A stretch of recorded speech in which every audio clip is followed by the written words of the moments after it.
Hello student, कैसे हैं आप सब। एक बार पुनः से कोचिंग क्लासेस पर स्वागत है। क्लास 11th केमिस्ट्री में आज का टॉपिक है फार्मलता और मोल प्रभाव। दो चीज़ हम यहाँ पर समझेंगे फिर बच्चों एक ही साथ। इसके पहले हमने मोलरता, मोललता और नॉर्मलता के ऊपर हमने वीडियो बना दिया है, जो कि ऑलरेडी आपको प्लेलिस्ट में मिल जाएगा।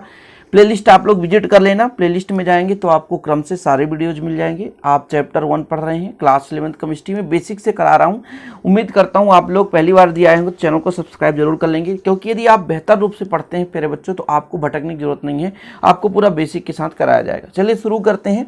ये जो फार्मलता है ये बिलियन की सांद्रता के आधार पर इसको परिभाषित किया गया है। अब बिलियन आपको पता है प्यारे बच्चों, बिलियन किसे कहते हैं। तो बिलियन क्या होता है, दो या दो से अधिक पदार्थों के समांगी मिश्रण को बिलियन कहते हैं। बिलियन में दो घटक होता है, एक तो आपका विलायक होता है प्यारे बच्चों, दूसरा आपका विलेय होता है। जब विलायक और विलेय मिलता है तो उसे हम क्या कहते हैं, बिलियन कहते हैं। विलायक जिसकी मात्रा अधिक होती है उसे हम ए से रिप्रेजेंट करते हैं। विलेय जिसकी मात्रा कम होती है उसे बी से रिप्रेजेंट करते हैं। विलायक के भार को हम डब्ल्यू यानी मात्रा को हम डब्ल्यू ए से दर्शाएंगे। यदि विलेय के वेट यानी मात्रा को हम डब्ल्यू बी से दर्शाएंगे। यदि इसकी द्रव्यमान की बात आएगी तो एम ए से दर्शाएंगे, इसको एम बी से दर्शाएंगे। सिंपल है, इतना समझ में आया। अब जैसे प्यारे बच्चों इस बिलियन का हम 1 लीटर भाग ले लेते हैं। कितना ले लेते हैं, 1 लीटर। और इस 1 लीटर में विलेय का कितना ग्राम सूत्र द्रव्यमान उपस्थित है, ग्राम सूत्र द्रव्यमान की संख्या, वही उसकी फार्मलता कहलाती है। बस सिंपल है कि किसी बिलियन के 1 लीटर, ये आपका बिलियन था, बिलियन के 1 लीटर आयतन में उपस्थित विलेय पदार्थ के ग्राम सूत्र द्रव्यमानों की संख्या उसकी फार्मलता कहलाती है। विलेय पदार्थ मतलब जिसकी मात्रा कम होती है, तो विलेय पदार्थ के ग्राम सूत्र द्रव्यमानों की संख्या क्या कहलाती है फिर बच्चों, फार्मलता कहलाती है। सिंपल है। देखो मैं थोड़ा सा आपको मोलरता के बारे में बात कर लूं। मोलरता में क्या परिभाषा था कि 1 लीटर बिलियन में उपस्थित विलेय पदार्थ के मोलों की संख्या मोलरता कहलाती है। क्या, मोलरता कहलाती है।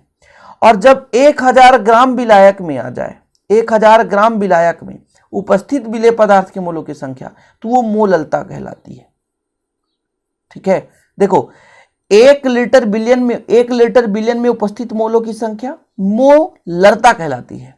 1000 ग्राम विलायक में उपस्थित विलेय पदार्थ के मोलों की संख्या मोललता कहलाती है। यदि 1 लीटर बिलियन में उपस्थित ग्राम सूत्र द्रव्यमानों की संख्या आ जाए तो आपकी फार्मलता कहलाएगी। ग्राम सूत्र द्रव्यमानों की संख्या फार्मलता कहला जाएगी। और वहीं पर स्टूडेंट यदि 1 लीटर बिलियन में उपस्थित ग्राम तुल्यांक आ जाए, क्या आ जाए, ग्राम तुल्यांक की संख्या, विलेय पदार्थ के ग्राम तुल्यांक की संख्या आ जाए, तो फिर वहां पर आपका नॉर्मलता कहलाएगी। ग्राम तुल्यांक समझ रहे ना, विलेय पदार्थ के ग्राम तुल्यांकों की संख्या, विलेय पदार्थ के ग्राम तुल्यांकों की संख्या या तुल्यांक संख्या। समझो, सब में थोड़ा थोड़ा डिफरेंस है। मैंने क्या कहा अभी, 1 लीटर बिलियन में ग्राम सूत्र द्रव्यमान की संख्या फार्मलता कहलाएगी। 1 लीटर बिलियन में विलेय पदार्थ के मोलों की संख्या मोलरता कहला जाएगी।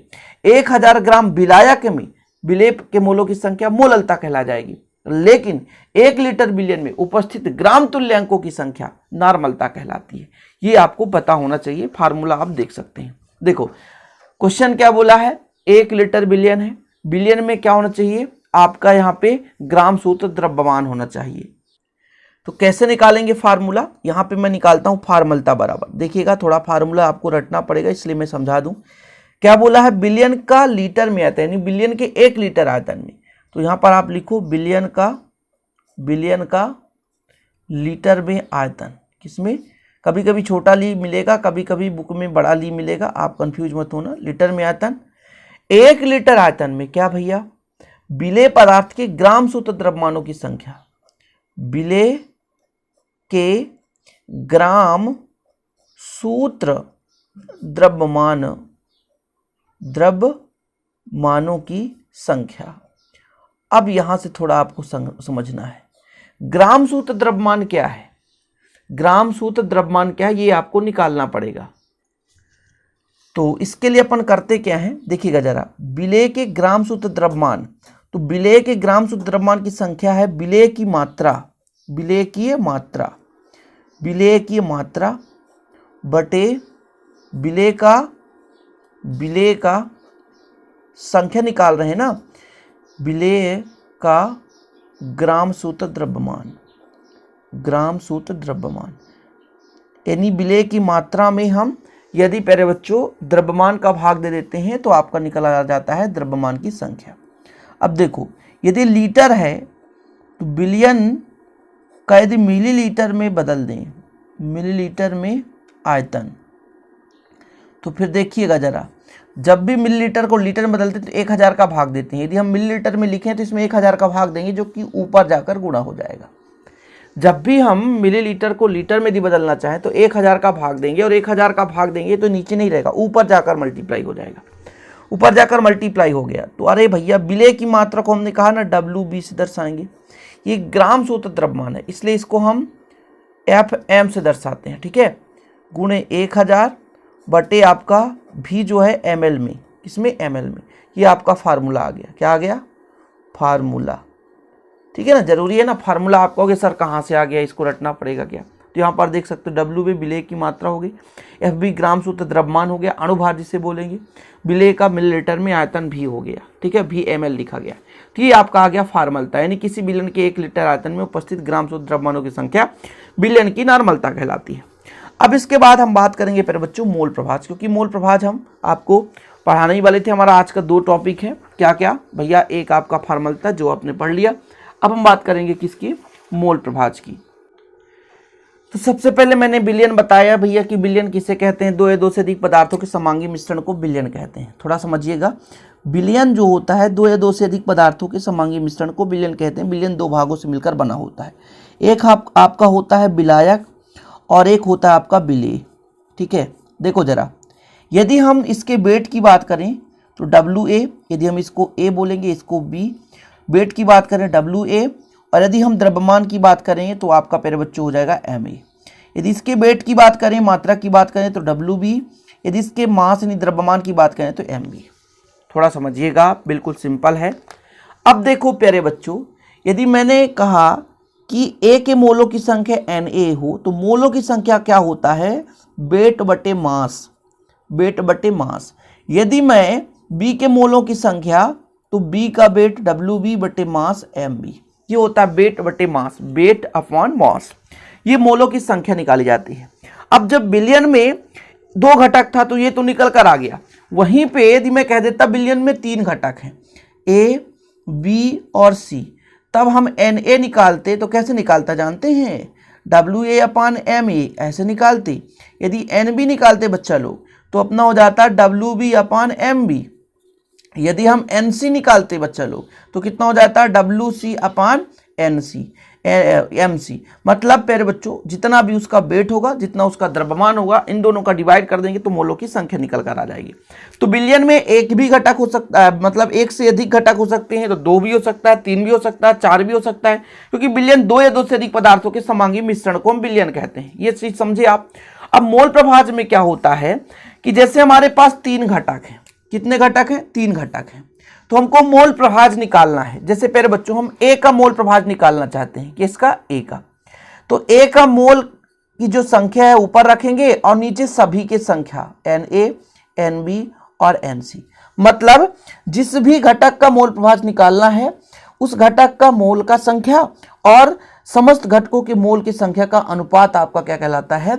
आपका मोल प्रभाज कहलाता है। यानी बिलियन के एक घटक के मोलों की संख्या और बिलियन के समस्त घटकों के मोलों की संख्या का अनुपात आपका मोल प्रभाज कहलाता है। समझ लो, बिल्कुल रटना नहीं है प्यारे बच्चों, रटना नहीं है। मैं जो कह रहा हूं उसी को आप समझें, जितना बोल रहा हूं उतना आप समझो। मैंने कहा बिलियन में 4 घटक हैं, तो मैंने मतलब जैसे Na निकाल दिया, Nb निकाल दिया, Nc निकाल दिया और Nd निकाल दिया। अब मुझे किसी एक का निकालना है, जैसे XC निकालना है, तो जिसका निकालना है उसके मोलों की संख्या ऊपर रख दिया और नीचे जितने भी घटक हैं प्यारे बच्चों, जितने भी घटक हैं उनको जोड़कर नीचे रख दिया। मतलब क्या कहा हमने? मोल प्रभाज क्या होता है? बिलियन के किसी एक घटक के मोलों की संख्या और बिलियन में उपस्थित समस्त घटकों के मोलों की संख्या का जो अनुपात है उसे हम क्या बोलते हैं? मोल प्रभाज कहते हैं। अपनी भाषा में लिखो, मैं जो बोल रहा हूं ये आपको याद भी रहेगा।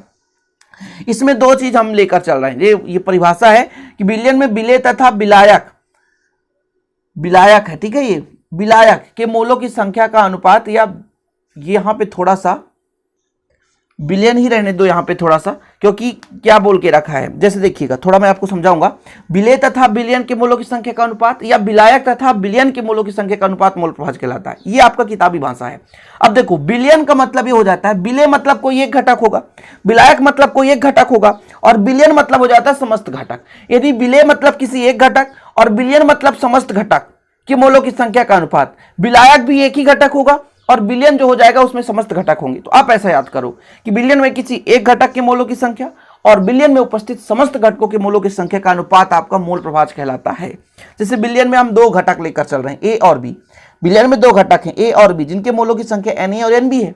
तब ए का जो मोल प्रभाज हो जाएगा एक्स से बराबर एन ए बटे n a plus n b, और यदि हम बी का मोल प्रभाज निकालेंगे तो एक्स भी निकलेगा, एन बी अपन n a plus n b. तो मोल प्रभाज आपको समझ में आ गया कि बिलियन है, बिलियन में एक से कई अधिक मतलब एक से अधिक घटक हो सकते हैं। तो फिर हम एक घटक के मोलों की संख्या और जितने भी घटक होंगे उन समस्त घटकों के मोलों की संख्या का अनुपात निकाल देंगे तो आपको निकल कर आ जाएगा मोल प्रभाज। तो कैसा लगा मोल प्रभाज, आपको समझ में आ गया होगा। उम्मीद करता हूं वीडियो पसंद आया होगा। पसंद आए तो लाइक करना ना भूलें, शेयर करें। न्यूमेरिकल क्वेश्चन आप कहेंगे, आपका जो भी डिमांड रहेगा आपके लिए वीडियो लाता रहूंगा। चलिए मिलते हैं अगली वीडियो के साथ। जय हिंद, वंदे मातरम।